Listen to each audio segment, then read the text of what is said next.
Hey guys, welcome back to another video. Now in today's video, I am going to be busting the myth about whether there are jobs for healthcare professionals in the UK. And if any of y'all are confused about it or are considering to come into the UK in 2023, this video is absolutely for you, so don't forget to watch it to the end. But right before we move ahead, I would just like to say that I have started my Instagram page and the link for it is right here, Physiotherapy in UK, which I highly recommend you follow because I release new updates every single day. And if you would like to connect to me on a one-to-one basis, it's probably a more easier option. And I will also be able to share small snippets of information that I haven't been sharing on YouTube because of the long video format. So don't forget to follow me on Instagram at Physiotherapy in UK. But diving right into today's content, let's just understand. So this article right here says that UK is now seeing a staff shortage in the NHS of nearly 10%. And this article is not old, guys. It's just released in 2022 of September. So that's just 2 months ago. And as you can see that the staff shortages in the UK, in the NHS are very real and it's going nowhere. Now, obviously, this staff shortage has been recognized by the UK government, and so they've actually released an updated shortage occupation list right earlier this year in April, where they've identified several professions in the shortage occupation list for healthcare, including physiotherapy, occupational therapy, speech and language therapy, nurses, so on and so forth. Now, if you are confused about why people are on the shortage occupation list, why there are jobs on the shortage occupation list, and you are still not getting jobs, then you really need to stick to this video and understand these reasons for yourself. So before we move ahead, I just want to say that I'm not a brand ambassador for the UK and I'm not encouraging you to come to the UK. I really want to give you information so that you can understand exactly if UK is going to be the right fit or the right place for you to grow as a healthcare professional. So whatever I'm saying, don't take my advice for word to word. Do your own research and understand if this is really what you want. And if you would like to know more, always go to my YouTube channel, follow me on Instagram to see more updates about UK generally. But right this week, two people who had one-to-one sessions with me where I guided them through their NHS job application or their interviews have actually contacted me and said, Nikita, I have successfully landed a job in the UK as a band 5 or a band 6 therapist. Now, this has been tremendous news. So if any of y'all doubters are out there worried about, are we going to land jobs after our HCPC application? I really want to say that look at these two people as your sort of role models because they've done something right, which is why they've landed jobs from India in the UK by themselves. But like I said, there are still many of y'all questioning about are there jobs in the UK, Nikita? And I would just want to clear that in this video. So firstly, let's just start about what is the baseline requirement for all the jobs in the UK. The first thing that you absolutely need is your HCPC registration. Now, if you are not sure what the HCPC is, let me just inform you. HCPC is Healthcare and Professionals Council, which regulates 15 professions.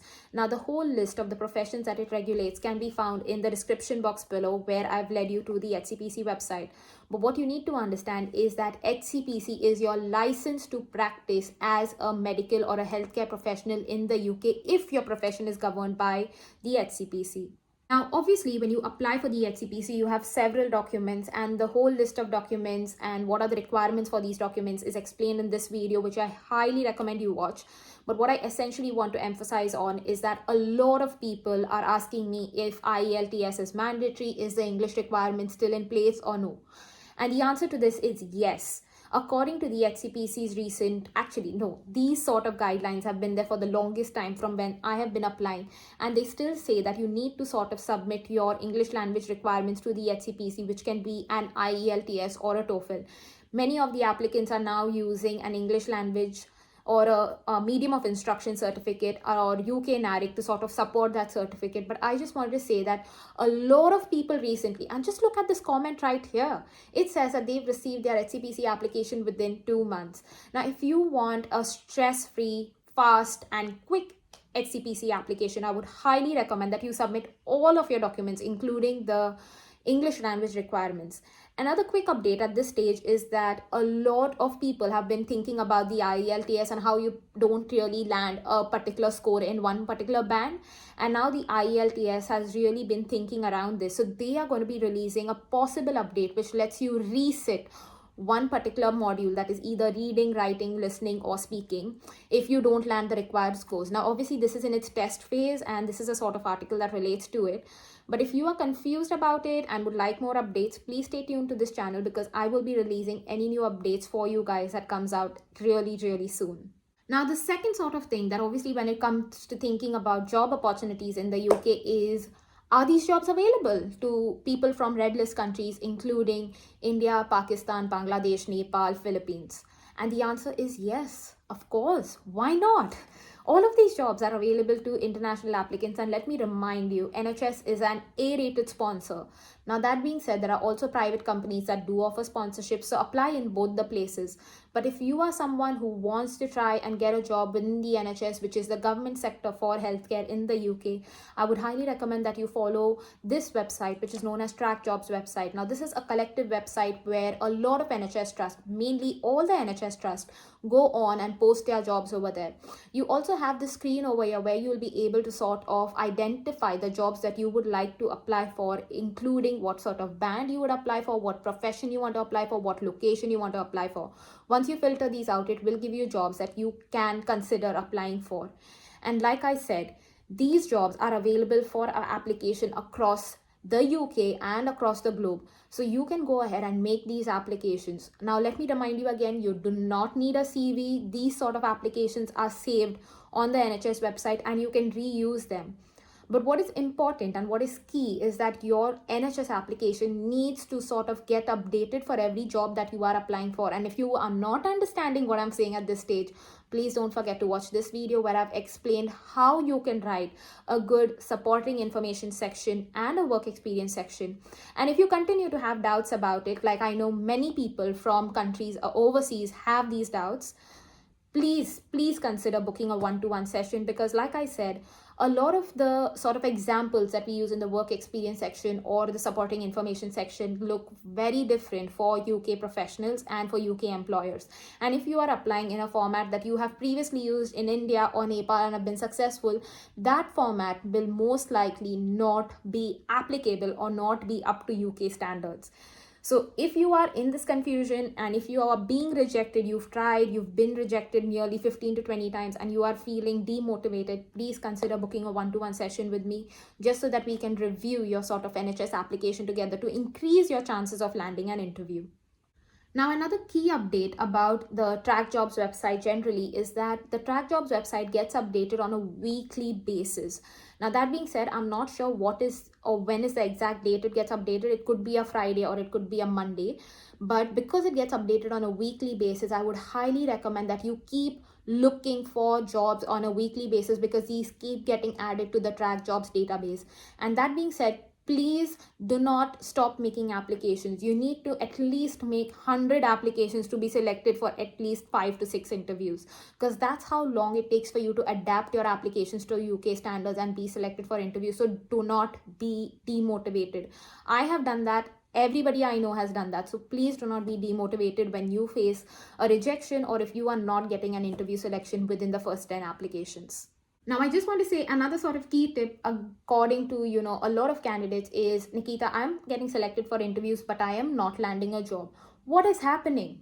And let me just tell you that the job opportunities in UK is not meant to favor an internal candidate or a candidate from the UK versus an overseas candidate.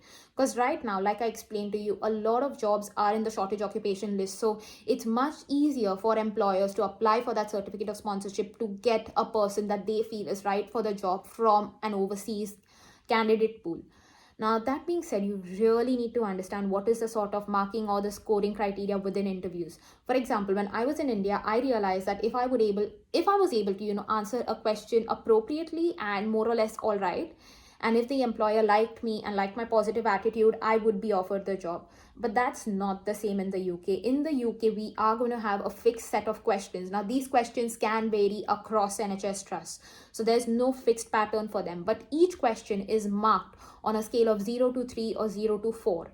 And when you take the cumulative score, that is, you sum up the score for each of the individual questions. So if you have maybe answered all of the questions exceptionally well, you maybe have offered a job. But if you've answered only 2 questions out of 10 questions well, your score is obviously going to take a hit and you may not land the job, even though you have a really positive attitude, the employer is really impressed with you, you have brilliant communication skills. It all depends on the sort of questions that are asked and the sort of consistency that you maintain while answering these interview questions.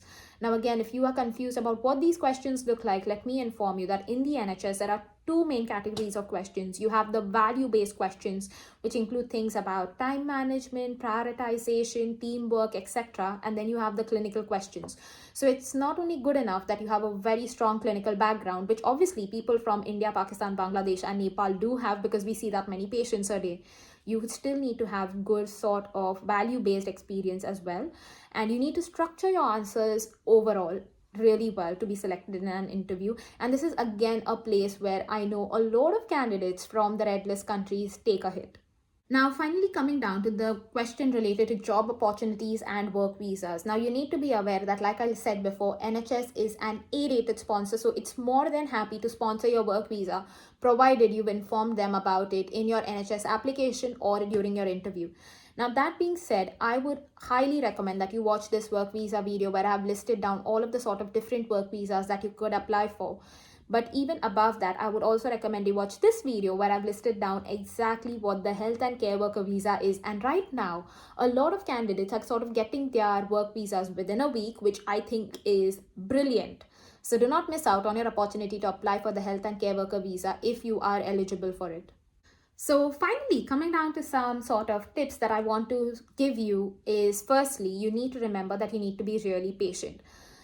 A lot of you apply for your HCPC registration and that could have taken anywhere between 2 to 6 months, and you feel, oh, I finally got my HCPC registration and now I'm just going to land a job in the UK. Well, that's not true, because the HCPC registration is just the first part of your process of being a physiotherapist or being a healthcare practitioner in the UK. The second part and the most important part is actually landing a job. The amount of effort that you put in your HCPC application is the same amount of effort you're going to be putting for landing a job in the UK.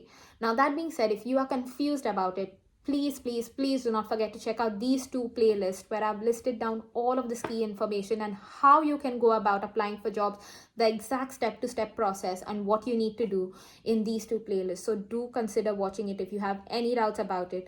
But even after watching this, if you feel like you're getting rejected, you're not securing interviews, don't forget to book a one-to-one session with me just so that we could review those applications together, guys. The second thing I want you to do, and like I said before, is be consistent. Because like I explained to you, it's all a numbers game. You apply for about 100 jobs and you may be selected for 5 or 6 interviews at the end of the day, because you are obviously not used to the UK standards of job applications or even writing supporting information. You do not know about this because you have been working or you have been considering making application from India, Pakistan, Bangladesh, Nepal, which are all red list countries that look quite different from the UK applications. So obviously you need to sort of keep improving on every step or every application that you are making. And the third thing that links back to point number 2 is keep getting constructive feedback. Now, feedback can always be really demotivating, especially when you reach an interview stage and you know that you've not landed a job. But that being said, do not be demotivated. Always ask the employer for some feedback, because trust me, UK employers would love to give you feedback about what you can improve in the next job application or in the next interview stage. So take that feedback, write it down so that you don't forget it, and keep improving yourself in every application with every interview that you may possibly have. Now, obviously, like I've told you before, I am not the brand ambassador for UK. So while providing good and positive information is my role and responsibility, I also want to make you known that there are going to be some negative aspects to this. The first and the biggest negative aspect is, as you are aware, UK is right now in a recession. The recession is at its peak of 10%. There is an actual cost of living crisis. That means that people are unable to pay their bills, their mortgages. They are even unable to pay for food sometimes, or even the heating, because right now we are living in the winter season, which is very, very cold in the UK. So please be aware about this, especially if you are trying to sort of make your move into the UK during this time of recession. Now again, you would ask me, oh Nikita, is this a good time for us to apply for jobs? Is it not? I would say that obviously you could consider making applications and you could possibly land a job, but you just need to be aware that you might need to have more savings back in your home country, especially if you're sort of trying to find those footing in the first 2 or 3 months and you haven't figured out how to manage your expenses in the UK. So obviously have a sufficient amount of savings for yourself, at least for the first 2 or 3 months back in your home country while you are shifting into the UK for your first job. The second unfortunate bad news that I want to share with all of you guys is that the salary hikes that we have received this year is nowhere close to the cost of living that we are experiencing. So, as most of you all know, I am a band 6 physio in the NHS, and I just want to say that my salary has increased by £1,000 for a year, which is literally less than £100 per month, because it's 1,000 divided by 12. So, it's somewhere between £80 to £85 per month, which is not a lot. So just keep that into account, that the UK is obviously going to be facing recession for the next 2 years, according to many economists within the UK and around the world, and our salaries may not increase. So if you are coming with a bigger family or with dependents, you need to consider this fact, especially if you're trying to relocate to the UK from a country abroad. The third point that I want to share with all of you guys out there is that our tax brackets have not changed for this year. So, as many of you are aware, we have a certain amount of income that we earn which is tax free, and usually that sort of income increases over the next year. So say for example, this year it was £12,500, the next year it would be increased by £1,000. So essentially you would be paying taxes on the lesser amount of money that you would be earning, because say for example, this year my salary increased by £1,000, but my tax bracket is still the same. So that just essentially means that I will be paying more tax on the same salary, which is going to anyways be influenced by the cost of living. Now, if you've not understood this point, don't break your head on it. I just want to say that you will be paying more taxes on the salary that you will be earning from this year onwards, until the UK government realizes that it needs to sort of change its tax systems right now. That's highly unlikely, because the UK government is actually going to stick to its tax system that it has recently released, just so that it can tackle inflation and recession in the UK. And finally, coming down to the fourth bad news is I've recently had a one-to-one session with somebody really amazing from a European country, and she was such a sweet person. But what it made me realize is that a lot of people across the European countries are also trying to come into the UK because of Brexit. Now, that actually means that all of the people applying from India, Pakistan, Nepal, Bangladesh are going to be competing with these individuals from other European countries. So it's going to be a level playing field. Now, what that means for you is that you're going to have higher competition as compared to what there was earlier. So be ready for that competition. Make your mindset really strong, so that you are going to be patient, you are going to be consistent, you are going to be taking constructive feedback in your NHS job applications and during your interviews once you've completed your HCPC registration. Now, I hope this video was helpful, and if it did, do not forget to like, share, and subscribe. But take care, you guys. Bye.